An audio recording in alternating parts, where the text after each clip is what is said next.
Film की शुरुआत में हमें हमारा हीरो ब्रैड नजर आया जो कि एक कार मैकेनिक था और वो अपनी एक कार को ठीक करके गैरेज में आया और तब उसका बॉस उसे बाहर आकर मिला और ब्रैड समझ गया था कि कुछ तो गड़बड़ है और तब उसका बॉस कहता है कि हमारा बिजनेस ठीक से नहीं चल रहा है और तब ब्रैड कहता है कि जो भी कहना है डायरेक्ट पॉइंट पर आकर बोलो और तब उसका बॉस कहता है कि मैं अब तुम्हें काम पर नहीं रख सकता। तब ब्रैड मान गया। फिर ब्रैड ने अंदर आकर उसके लॉकर से पूरा सामान निकाला और वो उसे लेकर अपनी कार में बैठा और वहां से निकला, जिसमें ब्रैड पहले एक हैवी वेट बॉक्सिंग चैंपियन रह चुका था। लेकिन फिर उस काम में काफी खतरा था, जिसके चलते ब्रैड ने बॉक्सिंग को छोड़कर नॉर्मल जिंदगी जीने का सोचा, लेकिन अभी भी उसे सफलता नहीं मिली थी। फिर ब्रैड उसके घर पर पहुंचा और तब उसने घर के बाहर उसकी पत्नी डैनी को किसी और से फोन पर झगड़ते हुए देखा, जिसमें खुद के गले के निशान वो छुपा भी रही थी। और तब ब्रैड को ये चीज अजीब लगी और ब्रैड उसके पास आया और उसने डैनी को बताया कि मुझे काम से निकाल दिया गया है। फिर उसने डैनी के गले पर लव बाइट्स को देखे और वो किससे बात कर रही थी ये जानने के लिए ब्रैड ने उसका फोन मांगा, जो कि डैनी ने नहीं दिया। और तब ब्रैड ने उसके पर्स को छीनकर उसमें से फोन निकाला और वो उसे चेक कर रहा था। तब डैनी कहती है कि मेरा अफेयर चल रहा है और तब ब्रैड ने भड़क कर वहीं पर फोन को फेंक दिया और उसने डैनी को घर के अंदर जाने के लिए कहा। तब डैनी वहां से घर पर चली गई और ब्रैड अब काफी ज्यादा गुस्से में था और इसी वजह से ब्रैड ने वहीं पर कार को तोड़ना शुरू किया और ब्रैड ने अपने हाथों से ही कार को नींबू की तरह निचोड़ दिया। फिर ब्रैड शांत होकर घर पर आया और वहां पर वो डैनी के साथ बैठ गया। तब ब्रैड ने पूछा कि कब से ये चल रहा है। तब डैनी कहती है कि 3 महीनों से। तब ब्रैड पूछता है कि तुमने ऐसा क्यों किया। तब डैनी कहती है कि तुम्हें भी ये पता है, जिसमें हमारे बच्चे को मिसकैरेज में खोने के बाद मैं काफी अकेली थी और तुम भी घर पर नहीं आते थे और शायद तुम्हारा भी अफेयर था। तब ब्रैड कहता है कि मैंने पार्ट टाइम जॉब शुरू की थी जिससे मैं अपना ध्यान भटका सकूं और मेरा कोई अफेयर नहीं था।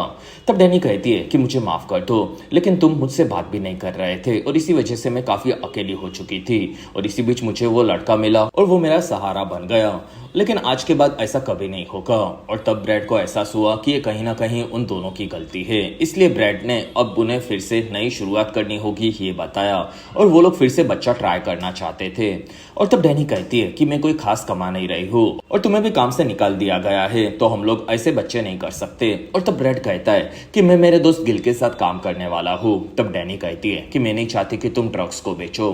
तब ब्रैड कहता है कि फिलहाल मुझे काम से निकाल दिया गया है तो मुझे कोई और काम नहीं मिलेगा और थोड़े मंथ्स में गिल के साथ पैसे कमाकर इस काम को छोड़ दूंगा। तब वहां पर डैनी के पास भी कोई और रास्ता नहीं था, इसी वजह से वो भी मान गई। फिर कहानी 18 महीनों के बाद की देखने मिली, जिसमें ब्रैड एक जगह पर ड्रग्स को डिलीवर करने गया था और वो घुलने मिलने में उसके अच्छे स्वभाव के चलते लोगों को खुश कर देता था और अच्छे से ड्रग्स भी डिलीवर करता था और इससे वो काफी सारे पैसे कमा रहा था। कुछ देर बाद ब्रैड वहां से अपनी तगड़ी BMW लेकर निकला, जिसमें ब्रैड ने उसके नंबर प्लेट को निकालकर जंगल में छुपा दी, क्योंकि ब्रैड सिर्फ ड्रग्स की डिलीवरी के लिए उस कार को यूज करता था। और ब्रैड वहां से अपने शानदार घर में आया, तब उसके पास और 2 BMW थी, जिसमें ब्रैड ने काफी कम वक्त में तरक्की कर ली थी। फिर ब्रैड आकर डैनी से मिला, तब डैनी खाना बना रही थी, जिसमें डैनी 8 मंथ प्रेग्नेंट थी, इसलिए ब्रैड उसके चाकू पकड़ने से खुश नहीं था। तब डैनी ने चाकू नीचे रख दिया और फिर वहां पर दोनों ने किस किया, जिसमें वो दोनों उनकी आने वाली बेटी के लिए काफी ज्यादा एक्साइटेड थे और दोनों ने उसका पूरा कमरा भी तैयार करवा लिया था और फिर दोनों बेडरूम में आकर करीब आने वाले थे। लेकिन वहीं पर ब्रैड को गिल का फोन आया और उसने ब्रैड को जल्द से जल्द उसके घर पर बुलाया और तब ब्रैड वहां पर डैनी को किस करके निकल गया। कुछ देर बाद ब्रैड गिल के घर पर पहुंचा और तब उसे वहां पर गिल की गर्लफ्रेंड और उसकी पुसी देखने मिली। तब ब्रैड उनसे मिलकर अंदर जाकर गिल से मिला, जिसमें गिल ने बताया कि आज मैं एक नए ड्रग डीलर एजरा से मिलकर एक नए कंसाइनमेंट का डील करने वाला हूँ और उससे हम दोनों को फायदा होगा और ये पैसे तुम्हें काफी काम आएंगे। और तब ब्रैड कहता है कि मुझे मेरी बेटी के आने के बाद थोड़े वक्त तक काम नहीं करना है।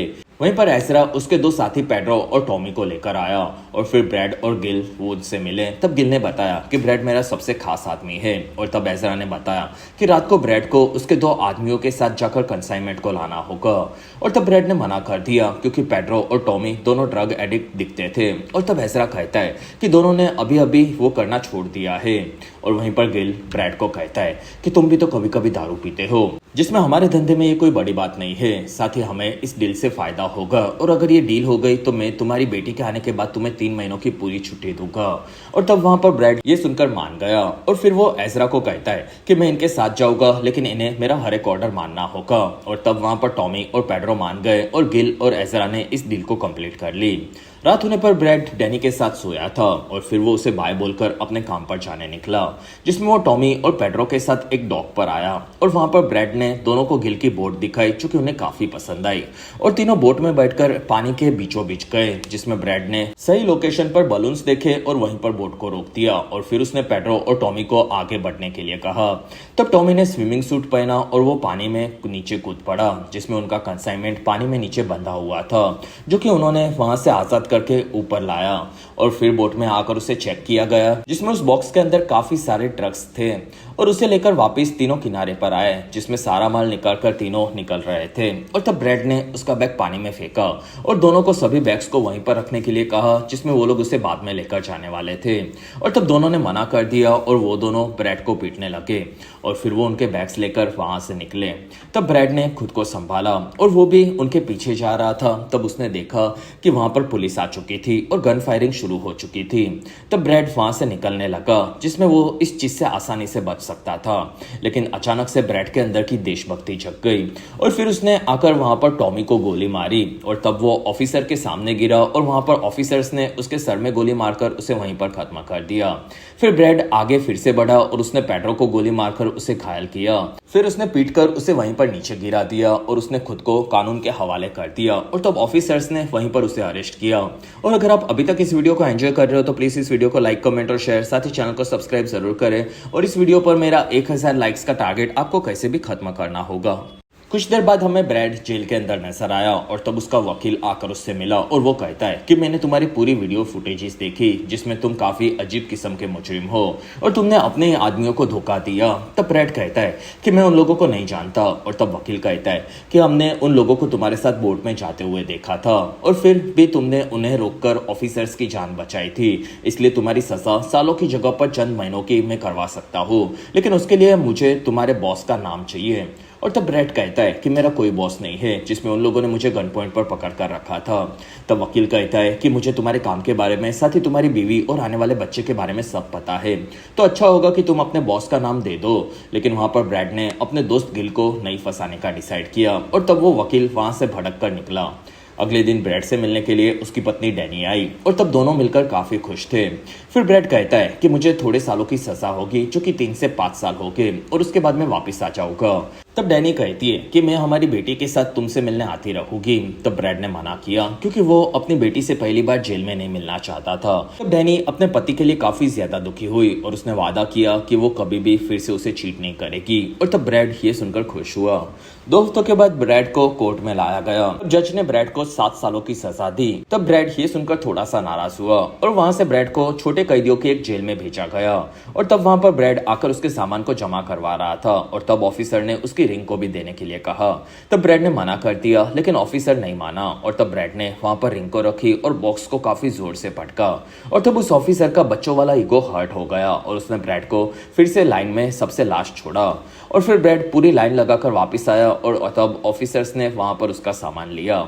फिर ब्रैड को अंदर जाकर ऑफिसर्स ने चेक किया कि क्या वो कोई हथियार अपनी बॉडी में छुपा कर लाया तो नहीं है।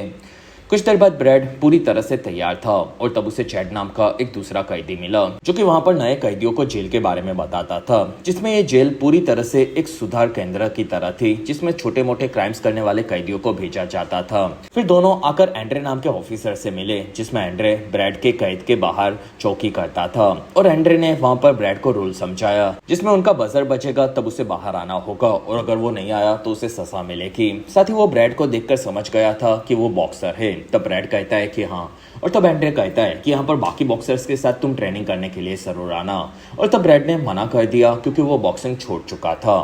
फिर चैड और ब्रैड आगे बढ़े, जिसमें चैड ने रात को ब्रैड को 8 बजे डिनर पर आने के लिए कहा। तब ब्रैड कहता है कि आज मुझे भूख नहीं लगी और तब चैड ने ब्रैड को एक कैंडी दी और उसने कहा कि ज्यादातर कैदी पहले दिन खाना नहीं खाते, लेकिन उन्हें रात को 2-3 बजे काफी भूख लगती है, तो तुम्हें ये जरूर काम आएगी। फिर वो वहां से निकला। तब ब्रैड ने आकर अपनी कैद को देखा, जिसमें वो काफी भटका हुआ था और वो वहां की चीजों को तोड़ने का ट्राई कर रहा था, लेकिन कुछ भी नहीं टूटा। तब ब्रैड वहीं पर रात को सो गया। जिसमें रात को वहां पर बस बचा, लेकिन ब्रैड ने उसे इग्नोर किया। और तब बाहर से एंड्रे ब्रैड को बाहर आने के लिए धमका रहा था। तब ब्रैड वहां से बाहर आया और एंड्रे उसके पास आया और वो ब्रैड की आंखों में रोशनी करके उसे परेशान करने लगा, क्योंकि ब्रैड ने उसकी बात नहीं सुनी थी और उसने ब्रैड को आगे से हमेशा उसकी बात सुनने के लिए कहा। तब ब्रैड मान गया। रात होने पर ब्रैड भड़का हुआ था, साथ ही वो भूखा भी था और तब वो वहां पर कैंडी खाने लगा। दूसरी तरफ डैनी अपने घर पर सोई थी और तब उसे बाहर से आवाज आई जिसमें कोई उनके घर में घुसा था। और तब डैनी ने डोर को लॉक किया। फिर उसने गन निकाली जिसमें वो खुद की रक्षा करने के लिए तैयार थी, लेकिन खिड़की से किसी ने टॉन्सिल का इंजेक्शन उसे मारा, जिसमें डैनी वहीं पर बेहोश होकर नीचे गिर पड़ी। अगले दिन जेल में ब्रैड उठा और तब वो बाकी कैदियों के साथ बाहर आया। कुछ देर बाद चैड उसे लेकर आगे बढ़ा और वो कहता है कि हमारे यहाँ पर डॉक्टर कैट है जो कि काफी सारी कैदियों से मिलकर उनके दिमागी हालत के बारे में बात करती है और आज वो तुमसे बात करना चाहती है तो तुम्हें उससे ठीक से बात करनी होगी। तब ब्रैड मान गया। फिर ब्रैड आकर कैट से मिला और ब्रैड कहता है कि ये जेल काफी बकवास है। तब कैट कहती है कि सभी जेल बकवासी होती है, असल में तुम्हारा फैमिली डॉक्टर तुमसे तुम्हारी वाइफ की प्रेगनेंसी के बारे में कुछ बात करने वाला है। और तब ब्रैड पूछता है कि क्या डैनी ठीक है। तब कैट कहती है कि मुझे नहीं पता, बस मुझे उनकी रिक्वेस्ट आई थी और वो जैसे ही यहाँ पर आएंगे तुम्हारी बात उनसे करवाई जाएगी। और क्या पहले प्रेगनेंसी में कोई परेशानी हुई थी। तब ब्रैड कहता है कि हमने पहले एक बच्चे को खोया है जो कि हम लोग इस बार नहीं खोना चाहते। और फिर ब्रैड वहां से निकला, जिसमें शाम होते होते कैद में ब्रैड काफी ज्यादा परेशान था और वहीं पर एंड्रे उसे लेने के लिए आया और उसने ब्रैड को मीटिंग रूम में छोड़ा। और तब ब्रैड को वहां पर क्रिस नाम का एक वकील मिला और वो कहता है कि मैं एजरा के लिए काम करता हूँ और तुमने एजरा का काफी ज्यादा नुकसान किया है जो कि $30 लाख जितना है और तुम्हें वो पैसे वापस करने होंगे, वरना हमने तुम्हारी वाइफ को किडनैप करके रखा है। साथ ही हमने उसके लिए खास कोरिया से अबॉर्शन स्पेशलिस्ट डॉक्टर को भी बुलवाया है जो कि तुम्हारे बच्चे को निकालकर तुम्हारे हाथ में दे देगा।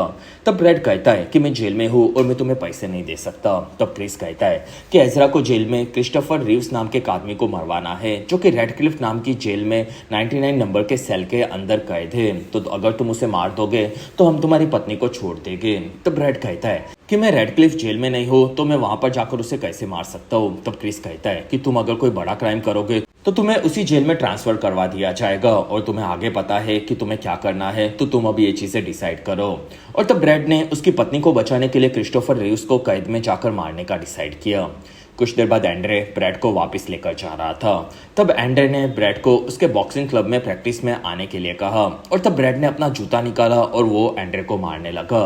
फिर वहां पर दोनों बॉक्सिंग करने लगे, जिसमें ब्रैड ने अपनी स्किल्स को दिखाते हुए एंड्रे को कुत्तों की तरह पीटा और उसके हाथ को भी तोड़ दिया। तब वहां पर दूसरे ऑफिसर्स आए और ब्रैड ने वहां पर खुद को उनके हवाले कर दिया और तब ऑफिसर्स ब्रैड पर भड़के हुए थे, जिसमें चैड भी ब्रैड की इस हरकत से काफी नाराज था और वो लोग उसे जेल के नीचे के खतरनाक प्रिजनर्स की कैद में लेकर जा रहे थे।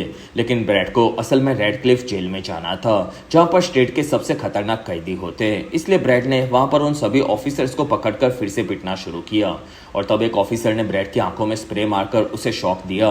तब जाकर ब्रैड थोड़ा सा शांत हुआ और उन लोगों ने ब्रैड को अब रेडक्लिफ में भेजने का डिसाइड कर लिया था और फिर वो लोग अपना गुस्सा निकालने लगे।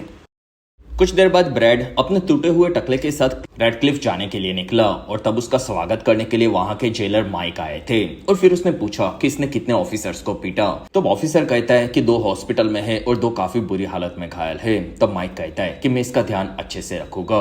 और फिर माइक आकर ब्रैड से मिला और उसने बताया कि ये जेल दुनिया की सबसे खतरनाक जेल में से एक है, जिसमें मैं कैदियों की जरा सी भी बदसलूकी नहीं सहता और ये तुम जल्दी से समझ लो तो तुम्हारे लिए अच्छा होगा। और मैंने अपने ऑफिसर्स को गन पूरी तरह से यूज करने की इजाजत भी दी है। और तब ब्रैड कहता है कि मैं हर एक रूल को मानूंगा। तब वहां पर माइक ने ब्रैड के सामने नए कैदियों के कपड़े फेंके और वहीं पर सबके सामने नंगा होकर उसे पहनने के लिए कहा। साथ ही माइक ने ब्रैड को वहीं पर आंड में हाथ डालकर चेक भी करवाया। कुछ देर बाद ब्रैड को वहां पर 42 नंबर की कैद दी गई थी, लेकिन वहां पर माइक ने उसे बदलकर 68 नंबर की करवा दी क्योंकि वो उसके खास कैदियों को वहीं पर रखता था।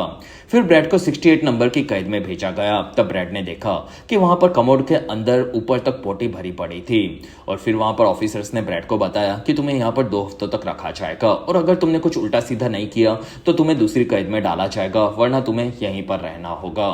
तब ब्रैड ने वहां पर अपने कपड़े को निकालकर मुंह पर बांध दिया क्योंकि वो वहां की बदबू को बर्दाश्त नहीं कर पा रहा था। अगले दिन ब्रैड को लेकर ऑफिसर्स बाहर आए और उसने बाकी कैदियों के साथ घुलने मिलने के लिए कहा। तब ब्रैड को वहां पर सिड नाम का एक कैदी मिला और उसने बताया कि वहां पर दूसरे बुरे कैदी वर्कआउट कर रहे हैं, तो वो उनसे जाकर बात नहीं कर सकता।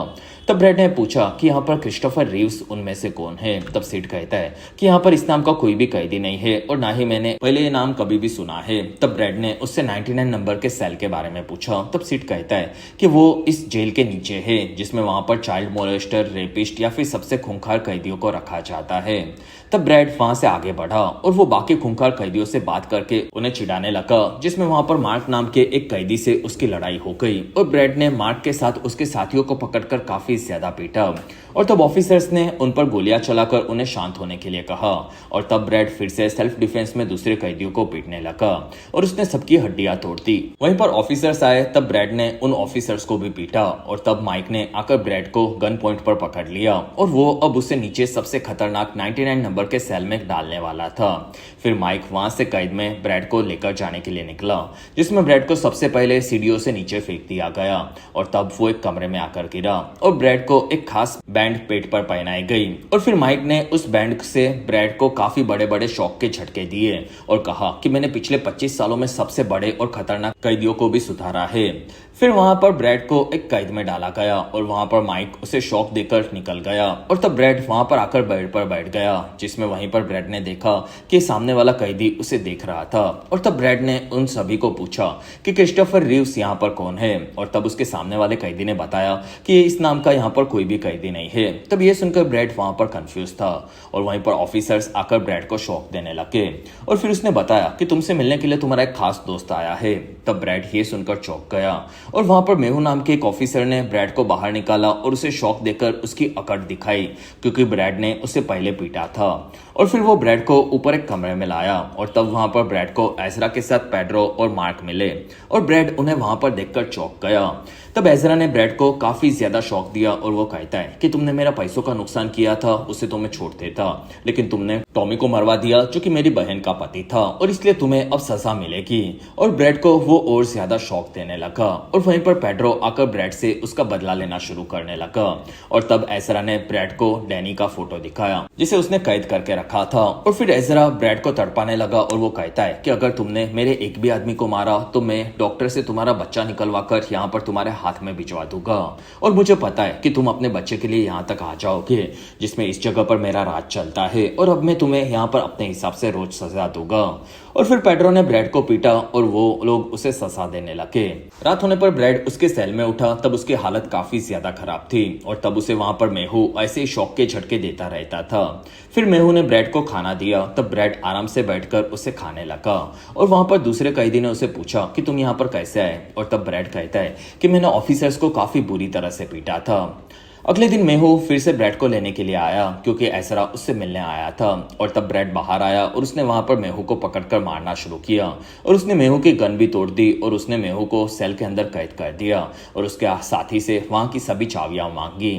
तब उस ऑफिसर ने देने से मना कर दिया। तब मेहू दरवाजा से बाहर आ रहा था और ब्रैड ने गलती से उसके मुंह को वहीं पर दबोचकर उसे मार दिया।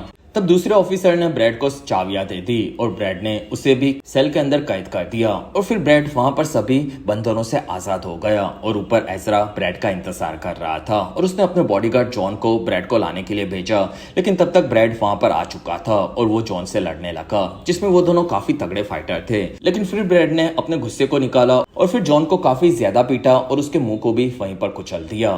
तब वहां पर मार्क और पेड्रो ब्रैड से बदला लेने के लिए आगे बढ़े और तब ब्रैड ने उन दोनों को पकड़कर एक साथ में पीटा और अब वहां पर सिर्फ एजरा बचा था। तब एजरा ने क्रिस को फोन लगाकर कहा कि अगर 10 मिनट में हर बार मेरा फोन नहीं आया तो डैनी के पेट से बच्चा निकाल लेना। तब ब्रैड उसके पास आया और वो कहता है कि उसे कह दो कि डैनी को गिल के पास छोड़ दे। तब एजरा कहता है कि मैं ऐसा किसी भी हालत में नहीं कहूंगा और तब ब्रैड कहता है कि तू क्या, तेरा बाप भी बोलेगा।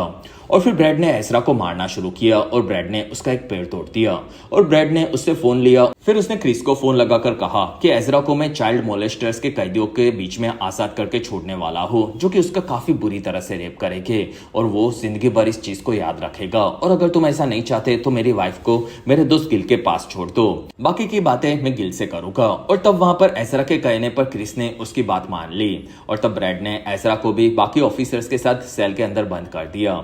तब तक वहां पर माइक ऑफिसर्स को लाया था। तब ब्रैड कहता है कि मैंने कैद में 2 ऑफिसर्स के साथ एक ड्रग माफिया को भी रखा है, जिसमें मेहू ने मुझे तड़पाने की कोशिश की थी, जो कि गलत है। और फिलहाल मैं एक कॉल के इंतजार में हूँ, जो कि थोड़ी देर में आ जाएगा, और उसके बाद मैं खुद को कानून के हवाले कर दूंगा, वरना मैं दोनों ऑफिसर्स के साथ साथ माफिया को भी मार दूंगा। तब माइक ने कॉल के आने का इंतजार करने का डिसाइड किया। दूसरी तरफ क्रिस और कोरियन डॉक्टर डैनी को गिल के पास लाए। फिर दोनों ने गिल के पास डैनी को छोड़ा और दोनों वहां से निकल रहे थे। तब गिल ने गन निकाली और वहीं पर क्रिस को मार दिया। और तब कार में से कोरियन डॉक्टर भाग रहा था और तब डैनी ने गन को लिया और उस डॉक्टर को वहीं पर मार दिया। तब गिल कहता है कि सच में मेरी भाभी शेरनी है। और फिर गिल ने वहां पर ब्रैड को फोन लगाया और वो कहता है कि भाभी यहाँ पर सेफ है। और तब ब्रैड ने वहां पर डैनी से फोन पर बात की और डैनी कहती है कि मैं अब बिल्कुल सेफ हूँ। और तब ब्रैड कहता है कि गिल तुम्हारा पूरा ध्यान रखेगा और मुझे मेरी बेबी से बात करनी है। तब डैनी ने अपने पेट पर फोन रखा और वहां पर ब्रैड कहता है कि बेटा तुम इस दुनिया में अच्छे से आना और अपनी माँ का पूरा ध्यान रखना। तब डैनी कहती है कि तुम्हारी आवाज सुनकर बेबी ने किक किया, जिसमें मैं तुमसे जेल में मिलने आती रहूंगी। तब ब्रैड कहता है कि शायद इस जेल में मुझे तुमसे मिलने ना दिया जाए, लेकिन बहुत ही जल्दी मैं बाहर आकर तुमसे मिलूंगा। तब ये सुनकर डैनी काफी खुश हुई। वहां पर माइक ने ब्रैड को खुद को कानून के हवाले अब कर देने के लिए कहा। तब ब्रैड कहता है कि मुझे बस सिर्फ 1 ही मिनट चाहिए। और फिर वो सेल के अंदर आया और उसने एजरा को पकड़कर उसके मुंह को वहीं पर काटकर गड्ढे में गिरा दिया। तब वहां पर माइक ने आकर ब्रैड को पकड़ लिया और ब्रैड ने वहां पर खुद को कानून के हवाले कर दिया। साथ ही उसे भी पता था कि उसके साथ आगे क्या होने वाला है। और वहीं पर माइक ने ब्रैड के मुंह में गोलियां मार मार कर उसे वहीं पर खत्म कर दिया। और इसी के साथ ही बेहतरीन फिल्म यहीं पर खत्म हुई।